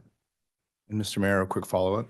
Councilman Taylor. So this is kind of an interesting part of the community, which was clearly residential, and now we're looking at some kind of a transition potentially to, it is commercial, but what does it look like in 5, 10, 20 years? They're small parcels. How do you envision, I mean, I would be kind of curious to know if you're envisioning something where you're taking the building down potentially and building something bigger based on the decision we have tonight, or if our decision tonight determines, entirely what you decide to do with this property. Because it's kind of tight, it's kind of congested. I would think that there's some limited options unless these parcels are combined. An owner comes in, buys up multiple parcels, redevelops more than just what you're looking at. So can you give me a better idea what your thought is in terms of the options available to you, what you're interested in, and like the possible constraints with, if it only stays a single parcel for you, what you can do with that? Yeah, absolutely. That's a really good question. And I think you hit the nail on the head there. All of these parcels are small and they're independently owned, and several of them are already developed. We have Launchpad, we have Zimmerman Auto Body, we have that limited office use at 1625, and we have that daycare already on Linder. And so realistically, the chances that someone is going to come in here and scoop up all of the parcels and kind of knock everything down or do one comprehensive plan seems speculatively unlikely, especially given the existing nature of the current businesses. So it seems to me that it's most likely that each of these properties will develop independently. And that said, your question was mostly related to what my vision is for this. And I would say that given the size and the location, it's simplest to convert the existing building into a commercial use that may involve an addition or something else, but I don't envision like knocking it down and rebuilding something from scratch at this time.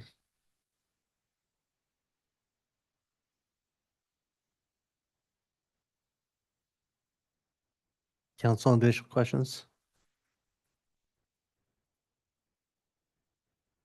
I think you're good for right now. Thank you. Mr. Clerk, do we have anyone signed to provide testimony in this item? Mr. Mayor, first is Julianne Ashcroft.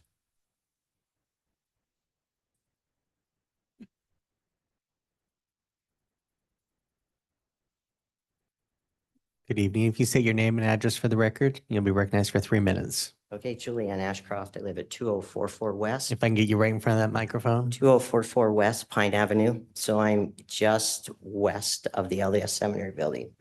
So I get the experience of all of that traffic on Pine. And in the mornings, you can't make a left-hand turn to head towards Meridian High. I have to go all the way around the block to 10 Mile down Fairview if I want to go to the other end because of the traffic. And if you look at where any access to Pine, from where that is on there, you've got the kids coming, there's 2 direct lanes right out of Meridian High. There's not a wide enough center lane for anybody to make one way or the other. So the only really safe way is either only a right-hand turn in and a right-hand turn out or on Linder. And, you know, there's a crosswalk, there's a bus stop there, and you've got kids coming out. And in the evening, 2:30, you can't make a left-hand turn. I mean, it is really a nightmare from the driveway of 2150 West to Linder. And there is no break. There's nothing breaking the traffic up. So you've got a kid turning east out of Meridian High, and you've got that access right there. You've got them turning. That's not a wide enough road for a center lane, and it's a disaster waiting to happen, more so than what's already happened.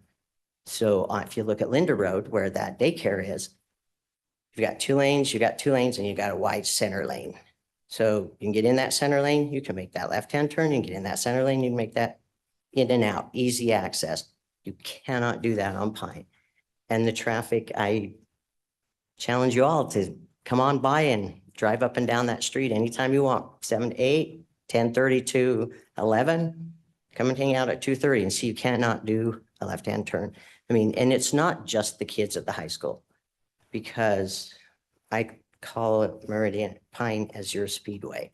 They slow down from Locust Grove because you got the sheriff's department right there. And then you don't have a light until you get to Main, and then you have Meridian, and then you don't have another light until you hit Linder. And then once you hit Linder, it is a speedway all the way to 10 Mile. So it's pretty heavily traffic all times. And realistically, I think we should be proactive on this. We don't need to be reactive and wait until there's tons of more wrecks, more kids' deaths. Linder is the safest way to take this because we don't even know what businesses he's going to put in there. You don't know what kind of clientele, how much traffic. And if it does have to go on Pine, the only way you could do it realistically is safe is where I walked up and down that street many times with my dog. And so I would just say maybe only a right-hand turn and a right turn in and out. But Linder, you've got the 4 lanes, the designated turning lanes. You don't have that on Pine right there. You got a crosswalk and you turn and there's those kids. And there's not ACHD doesn't have one of those crosswalk lights across like they have on Linder. So I really think that you really need to think of the traffic and the safety of anybody on that road with the bus stop and all of that right there. So I highly oppose anything else going on Pine. Thank you. As an access road. Thank you for your time. Council, any questions? Mayor? Councilman Whitlock. Julian, thank you for your testimony. You mentioned the crosswalk, and I'm just trying to envision in my mind where there is a crosswalk from Meridian High. It's just about right. So you've got, there's the main one where they're coming out, and the crosswalk is kind of like right there. So the kids all lined up because they can't park them down Pine. The parents line up just west of the seminary building, all along there. But there is a crosswalk on that main road. It's not lit up, and it's dark in the mornings, and parents speed in and out, people, trailers, trucks, they don't even acknowledge that crosswalk there. And kids will stand for a long time waiting to get across that road. So it is really a safety trap, and you got a bus stop right there. And then you got kids coming out of high school, and then you got from 10 Mile traffic over to Linder, and there's no break anywhere through that whole stretch of the road. Follow up. Councilman Whitlock. Thank you. And I appreciate that. And I've already accepted your invitation and driven that at 7 to 8 in the morning and 2 to 3 in the afternoon, or parked there on Pine Avenue during those times of the day because traffic doesn't move. And I was curious about the crosswalk because, again, I think you have people either coming out or going in right there at the crosswalk to the school. Then you've got Tall Pine Place to the south, which you would have people exiting, plus all the cross traffic on Pine. Correct. And from Linder on the high school side, and I apologize, I don't know what that building is right there, but the buses is where they pull in there, and that's only allowed for the buses. Okay. So they make the left, they make the right. And then that center lane goes like this, and it's gone. So then then the kids come out, and you see that line, and sometimes they get impatient. They're kids, right? I've been there too. So I'm just saying, there's no light, there's no break anywhere in the traffic once you hit. And so a lot of times I'll drive down the road and pull in the subdivision and have to do a UE and come back. And you'll wait a long line in the light. So you're going to back traffic up on Pine to the Linder light. If somebody's waiting to make a left-hand turn into an access there, because it's not wide enough for a turning lane, or vice versa. But, to me, I just ask that we relook at this and we take a proactive approach to the safest approach on this and not compound and contribute to the problem. Thank you. Mr. Clerk, anyone else sign up? Yes, Mr. Mayor, Bill Newhouse.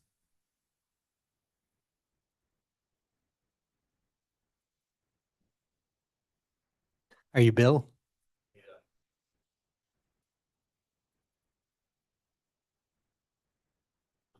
You say your name and address for the record.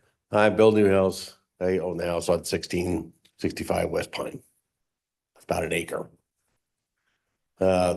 She's right. Ever since they widened that road and your school's over there now, it's terrible. It is just plain terrible. But I agree with her about being proactive. That means you want to take a piece of my property then back. I want to build another house back there for me. I want to tear down the house I got now. I want to live there until I die. I used to live there years ago, and there's horses walking up and down the street. Obviously, that's not happening no more. It's just horsepower. That's it. So I believe a gentleman that owns a piece of property should be able to do what he wants with his property, but I don't know how to do it. That's your job.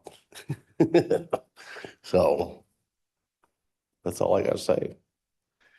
If it comes to the point where my understanding from him is that he has to blacktop, he has to furnish a road, he's got to pay for all that for these new accesses for everybody to use later on.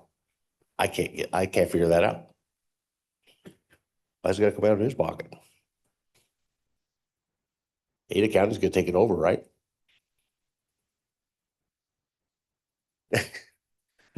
I see the all red here. That's all commercial property you guys are planning on down the future. That's where I live. That's my home. Council, any questions? Thank you. And Mr. Mayor, that was everyone that signed up. Okay. Any questions, or would you like to have the applicant come back up? Mr. Mayor, Councilman Schrader. maybe just to kick off some discussion, I just like to be upfront before you do your final comments and everything, and there could be more questions. I don't know where the rest of the council's at. I'm a big believer in cross-access. I don't think that we are solving for the existing conditions today. I think we're making 50-year decisions into the future. And without a development agreement, or sorry, a development proposal, I think it would be really hard to get comfortable with removing the cross-access agreement. I also think just generally, we will need cross-access eventually, whether it's 10 years from now, 20 years from now. That interconnectivity is important. It's hard to know what will happen in the future. No one has a crystal ball, but certainly there could be creative land assemblage here. There could be a variety of iterations. There could be a cross-access road that could run, just barely north of the daycare at some point. We don't really know. So just based on what I've seen on the council, and when we have, in the rare occasions where we've eliminated a cross-access, we've been very careful when we've done that, very thoughtful. And I just think that's a decision we don't normally take. I've never seen it in this kind of a circumstance without a specific development proposal. So for me, it's a non-starter. I don't know where the rest of the council's at. I would encourage you to withdraw the application as opposed to getting a denial if that's where the council is going to go. But that's just initial feedback. I just wanted you to have that before you, do your closing comments. I would just really struggle to eliminate the cross-access requirement. I think the councils were wise in including it in the past.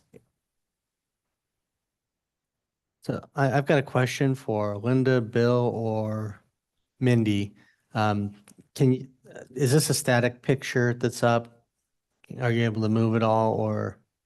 Because really my question is about the property to the south.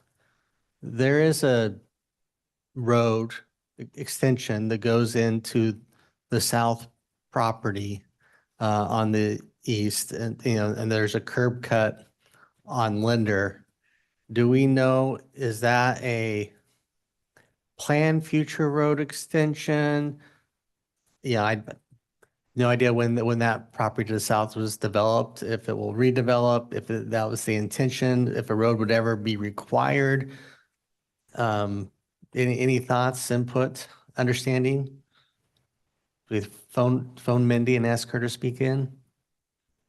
Mayor and council, I think you're first of all, I want to commend the applicant. I think he's done a great job articulating kind of what his desire is for his property. And I'm happy to see that he was well prepared tonight.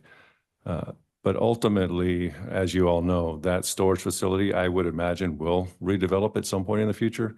We won't have all of this vacant land on the outskirts of Meridian forever, and infill will be more and more valuable, and we'll be dealing with that in the future. I don't know if it's 10 years, 15 years, 20 years, to Councilwoman Strader's point, but that's some of the conversation I had with the applicant when we pre-apped with him. Is I could see that storage facility redeveloping in the future and potentially that road being extended, but we don't know that until it happens. That storage facility's been there since I'm guessing the 70s.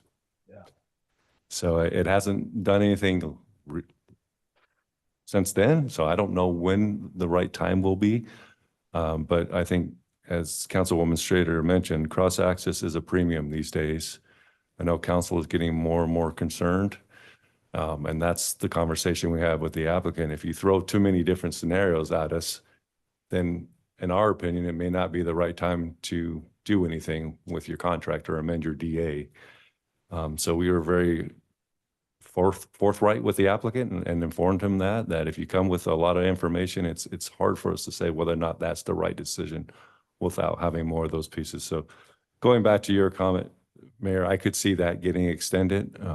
Again, the intent for cross-access is to minimize access points to arterials. We're not trying to preserve Linder or getting access out to Linder through cross access. We all know Linder Road will be another 10-mile.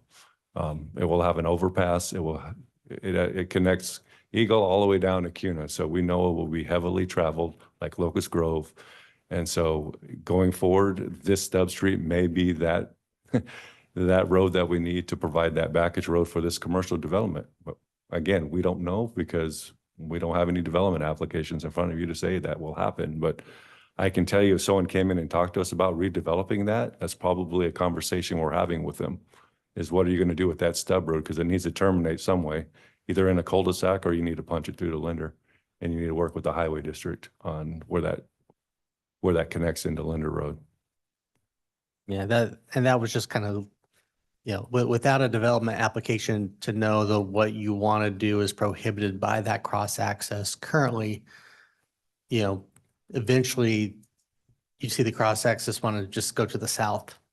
Because I agree. I mean, unless someone comes in and buys up everything, the east-west cross access at the ROI value and where you're going to connect and how and why, it's all so close. You want to push that further back if you can, but yeah, I'll leave it at that. Mr. Mayor. Councilman Taylor. Linda or Bill, do you know what the plans for Pine Avenue is in this segment? Because it is a very congested segment of road. I have taken my kids, dropped them off at school. They go to Meridian High. It's awful to go in, and it's dark in the morning. It's dark, and I worry more that my 17-year-old son is trying to get out of the parking lot in the afternoon, and pretty sure one of these days it's gonna get in a wreck. But what's the plan with Pine for widening it? Is it on the list for ACHD? Is it what are the plans? Mayor, Council, I probably defer that to Mindy if she's on the line with us, or ACHD rep. And she's unmuted, so Yeah. Mindy, do you want to give the official answer? Yes, I'll give an official answer. So unfortunately, I can't pull up my master street map while I'm doing this to look at what we're preserving right away for along Pine. But I did look, and we don't have any projects programmed in either the 5-year plan or the CIP for that section of Pine. And I made a note to check to see if the West Data School Districts made any requests for additional illumination or enhanced pedestrian crossings in that vicinity. So that's definitely something that we can look into and then get back to Bill with that information. And I'm 99.9% positive on the master street map. It's only designed for a 3-lane. 3? That's kind of yeah. what I was thinking. Yeah. Yeah. So, I mean, that's something else you may want to consider is requesting an increase as part of the update. Any other questions for Mindy while she's unmuted? Thanks, Mayor. Councilman Locke. Not for Mindy, but maybe Linda or Bill. Just give me some perspective on the fact that it appears that both to the east and the west of this subject property, there are commercial entities, an auto body, and then I don't know if you consider the launch ministries a commercial entity or not. Was there cross-access agreements required on either of those residential parcels that turned into commercial parcels? Yeah, Mayor, members of the council, Councilman Whitlock, I looked into those for you before I came to the hearing because I anticipated that question coming from council. So certainly anything R2, R4, which is along the east, we're not going to get cross access. There are no records of those being converted. They're residential. It's residential zoning. We're not going to require that. As Linda mentioned, the property to the east, or excuse me, to the west, we did do a development agreement with that property owner in 2018. Looking at the staff report, staff said, indicated in that staff report that there were no change of use at the time because currently the owner was operating the auto body shop. It's not your traditional auto body shop. He does it as a side business and he lives in the home. So it's not like people bringing a bunch of wrecked cars there for him to do a lot of work on the site. So at that time, staff made a note in the staff report that there was no change of use. And so there was no requirement for cross-access at the time. So what that means is we won't be able to reciprocate cross-access to anybody in the future until they do a change of use or expand the site. So currently there is no other cross-access to this property. And that's why why we've recommended denial. We think we need to stay with the current contract, hold it at east and west until we know what others are doing in the future. I think Mr. Neri could probably correct me, but this is a DA mod. It's a contract between the property owner and the city. So even if council, if he was going to withdraw it or deny it, he could come back at any time and process another application. It doesn't follow the traditional rules like a land use application where they have to come back with a substantial change. So I just wanted council to be aware of that as well. Mr. Mayor. Councilman Cavanagh. Thanks, Mr. Mayor. Bill, just a quick maybe follow-up question. I recognize where it's located, recognize its current zoning. If this fell into the Old Town zoning, would we be requiring the same cross-access agreement? Madam Mayor, Mr. Mayor, members of the council, Mr. Cavanagh, Councilman Cavanagh. Yes, I mean, that regulation applies to any property that's on our arterial collector roadway. So a lot of times though, we also will defer to ACHD on how they approach.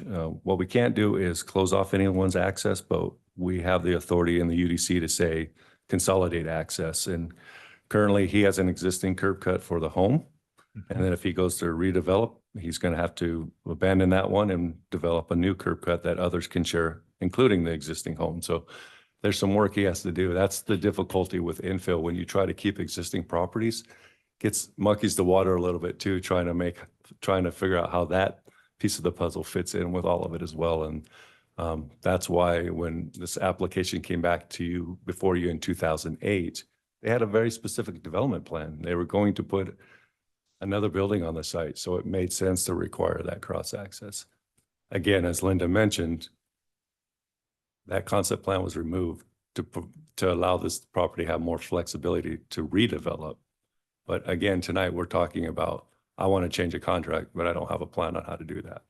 So that's why staff is saying, let's pause, let's not approve this. And then when you're ready to do something, or you have another property owner adjacent to you, let's have a conversation and see if we can figure that out together moving forward, because it is a long-term solution. It's something that we don't want to make a short-term decision on. Councilman Overton. So I sympathize with the traffic concerns. I was part of those traffic concerns back in the late 70s and early 80s. That was a four-way stop, and it's just as busy now. The road's improved. It was 2 lanes. Now it's 3 lanes. These were all residential. And I know our job as city council members is to look and try to look into the future on what the safest routes and decisions are going to be for what this land use will become. And I'm not sure that I'm looking at this different than a few others, but I'm not sure why this stub street isn't required to the south, considering we have one coming from Tall Pine out of the next subdivision coming to the east. That seems like a whole lot more likely to have that one major lot redeveloped than it is to have all of those other lots redeveloped that much closer to the intersection of Linder and Pine. We're trying to make the right decision for how this land looks in the future. But I got to believe that one, and of course it is, I think, the oldest storage in the city. That's how you get called Meridian Storage. You were the first.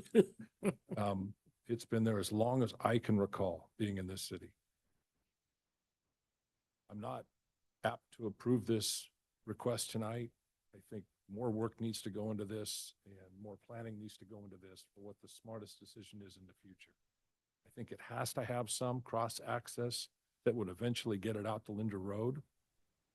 But I'm not convinced that making it go east from this parcel is the smartest decision. I think if it went south into that other parcel, and hooked up with whatever tall pine becomes, that might eventually be the smartest decision moving forward, putting it farther away from the intersection at Pine Street.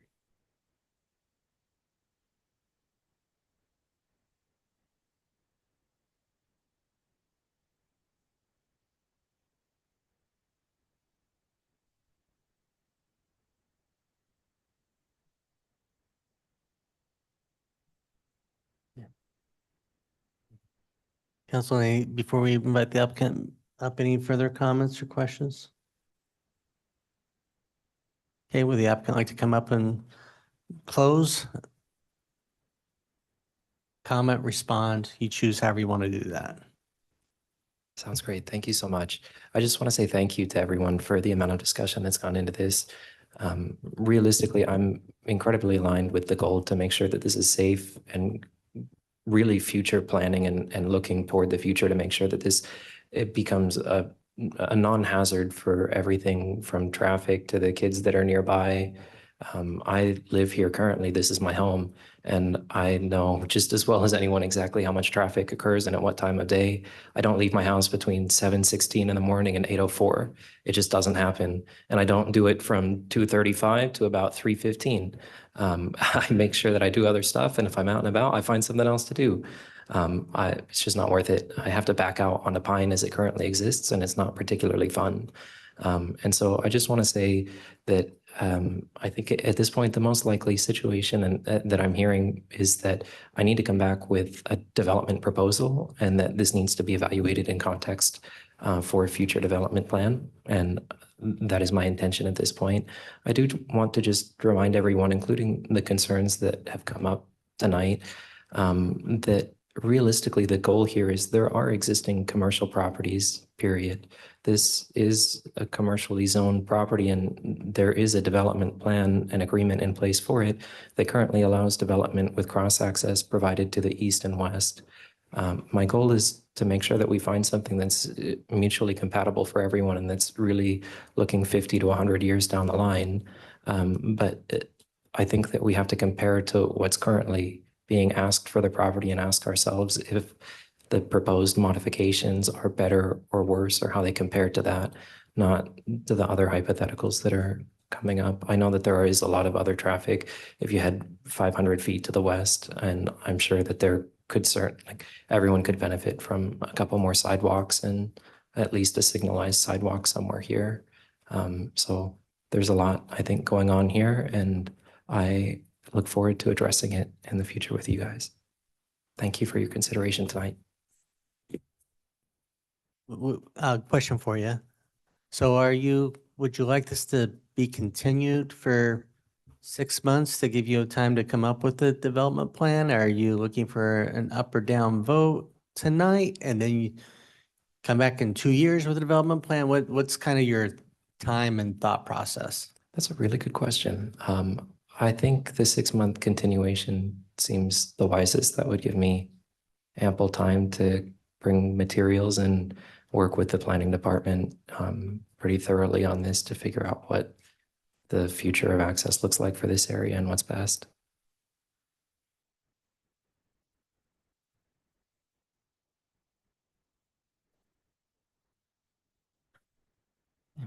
Yeah, well, and I'll just, I brought it up, but I think that there would be some good talking with your neighbors, and even if it was determining where a stub to the south would be.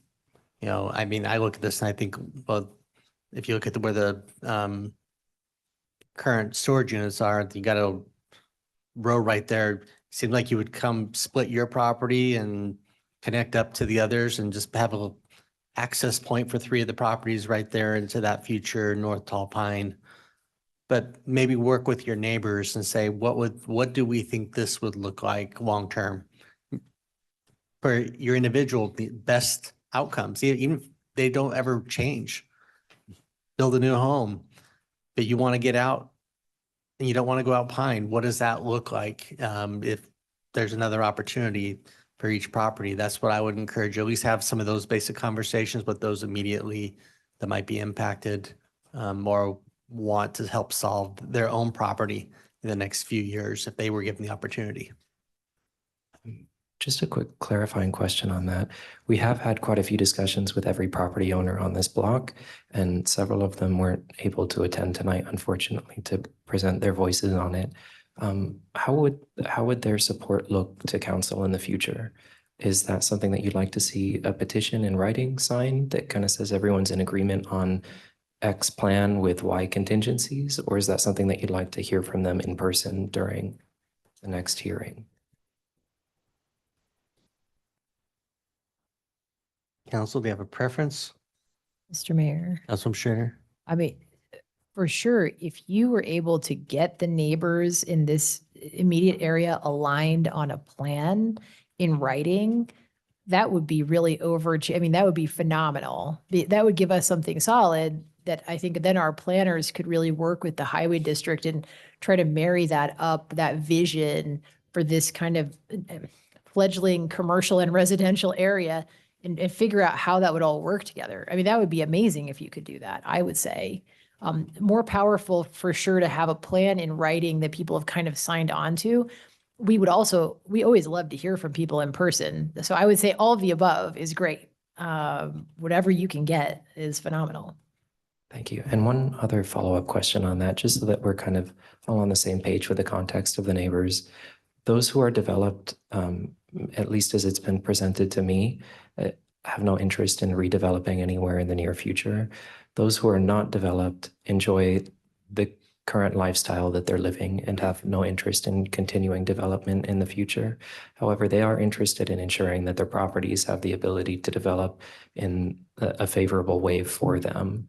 And so I would not be able to get everyone on the same page to say, hey, we're willing to all build a road through this part, or this is exactly what I'd want. But I can get them on the same page with regard to what cross access looks like to them and what benefits them the most that they would be willing to put their name behind. Is that something that you think council would find useful still? Mr. Mayor. Mr. Mayor, members of the council, maybe before you get too far afield, I mean, I'm a little concerned on the record that you're making for this project and this application on a future project, which is exactly what planning had already asked the applicant to do, which is bring forward a project, follow our process, do the neighborhood meetings, have the process go through our normal review as we normally would. And I think you'd get the answers, or at least the input that you're seeking. And what I'm concerned is if you leave this open, you have an open application that's still pending. And now you're going to have him do a new application on top of it, pay a different fee, no fee for this, fee for that, trying to keep both records open. And if we don't have a satisfactory result at the end, it's very confusing for a court to address it. So it really would be cleaner if you did get to a final decision on this application.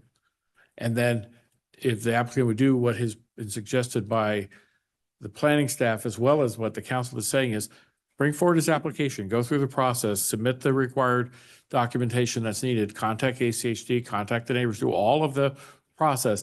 I think you'd have a cleaner record going forward for a court if there isn't a consensus ultimately with your neighbors. I think if you try to piece it between this current one and something in the future, it's going to get very difficult for a district court to determine which one are we deciding on. So I'm afraid it's going to get too far afield, because I think everything he's asking, everything the council's been suggesting all makes complete sense, but I don't think it's going to make complete sense in two different applications. Thank you. Councilman Taylor. Just ask Bill, so are you recommending that we vote on the project, or are you recommending the applicant withdraw? Mr. Mayor, Mr. Council, Councilor, I think either one is certainly preferable for going forward. I mean, if he wants to withdraw this application today, we can then, again, I don't think it impacts him one way or the other to deny it, but it's certainly not going to impact if he wants to withdraw it and then go through the process and bring it back with all of it. Because I think it's going to need a development or modification of the development agreement. It's going to need whatever the application is. All of that's going to be done, but either of those outcomes, either a resolution to this from the council or withdrawal by this to then bring forward another one, would be cleaner for the future. Mr. Mayor. Councilman Taylor. Bill, I appreciate that because I started to feel like we were having a meeting that should be had in community development about the feedback back and forth instead of a public record hearing like this. So I think we're all aligned. I was also in agreement with not thinking that this was a project that I could support at this time. And we had just down the road, a little project where we had the same discussion, kind of a residential turning commercial and cross access. And if we don't have cross access, we have real problems down the road with how we might want to develop that. So I actually think we should, you should just let us know if you want to withdraw it or if we should make a motion just to deny it, because I think that's where the majority of council is tonight. And then a lot of these questions seem like they could be answered more informally with staff as you're working on this without having a 6-month date certain on it. And I really appreciate Bill kind of flagging sort of the challenge we have with this being on the public record and this being part of the record for this application. So I guess I would maybe suggest to you if we should do one of two, which would be either you just withdraw your application and then start over, or we'll take an action on this tonight officially that has the same net effect. Thank you. Just to clarify, so the two options would be to make the vote tonight and that would be final. And theoretically, I would resubmit another application either way or withdraw and resubmit another application. Is that correct? If we're all aligned on this being premature without a development proposal in place. Yeah. Okay, then I would like to formally withdraw my application. I appreciate your time. Thank you for clarifying that. Mr. Mayor, anything we have to officially do, or is that sufficient? We do. You need to accept that. Yep. Do you want to make a motion to accept? Mr. Mayor, Councilman Taylor? do we need to close the public hearing first? Yes. Okay, Mr. Mayor, I'd move that we close the public hearing on, let me get my file number. File H 2025-0050. Second. I have a motion second to close the public hearing. Is there any discussion? If not, all in favor, signify by saying aye. Aye. Those nay. The ayes have it. The public hearing is closed. Mr. Mayor, Councilman Taylor. thank you. I move that we accept the applicant's withdrawal of file H 2025-0050. Second. I have a motion and a second to accept the withdrawal. Is there any discussion? If not, all in favor, signify by saying aye. Aye. Opposed, nay. The ayes have it. The item is withdrawn. Thank you. Look forward to seeing what you can work with staff and come up with to solve your issue and hopefully even your neighbors' long-term needs. So, Thank you so much. okay. With that, we'll move on to item 4, which was from our Meridian Police Department and Legal Department report on proposed updates to Meridian City Code Section 63282, public camping and sleeping, 63284, loitering, and 636 noise. And I think we have Tishra online.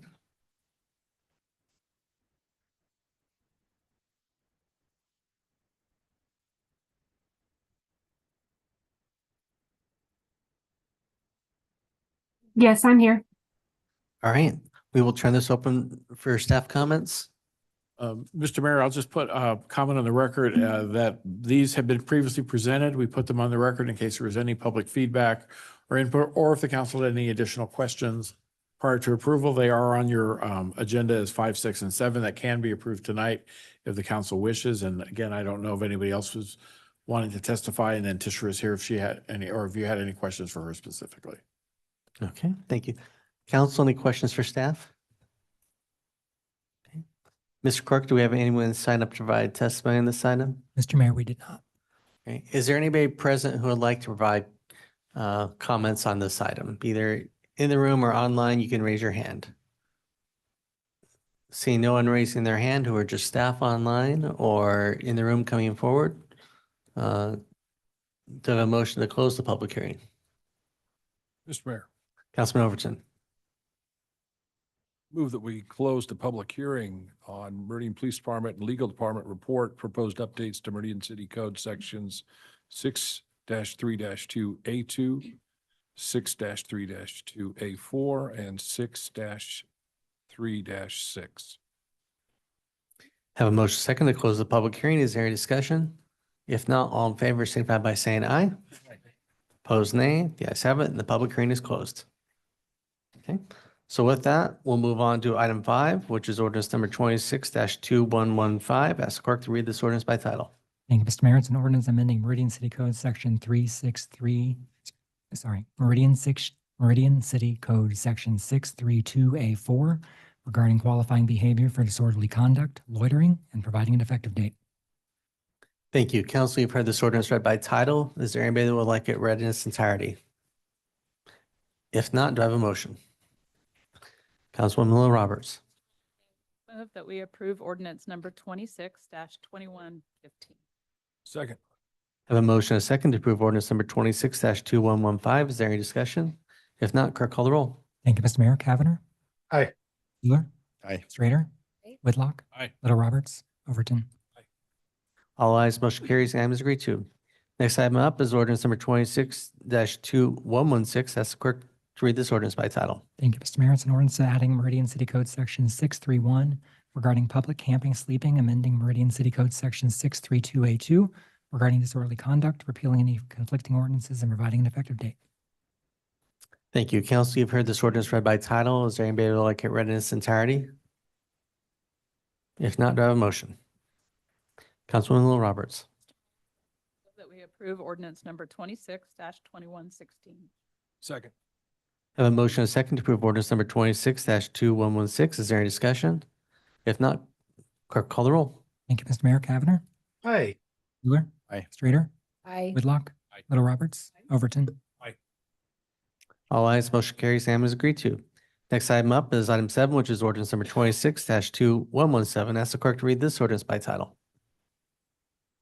Thank you, Mr. Mayor. It's an ordinance repealing and replacing Meridian City Code Section 636 regarding noise creating public disturbance and providing an effective date. Thank you. Council, you've heard this ordinance read by title. Is there anybody that would like it read in its entirety? If not, do I have a motion? Councilwoman Lil Roberts. Move that we approve ordinance number 26-2117. Second. I have a motion and a second to approve ordinance number 26-2117. Is there any discussion? If not, clerk call the roll. Thank you, Mr. Mayor. Cavanagh. Aye. Wheeler. Aye. Strater. Aye. Whitlock. Aye. Little Roberts. Aye. Overton. All ayes, motion carries, and is agreed to. Those may be the 3 shortest ordinance readings that Chris has ever had to do in his life. With that, council, we're at the end of our agenda. Do I have a motion? Mr. Mayor, I move that we adjourn. Second. Motion and second adjourn. All in favor, signify by saying aye. Aye. Opposed, nay. The ayes have it. We are adjourned.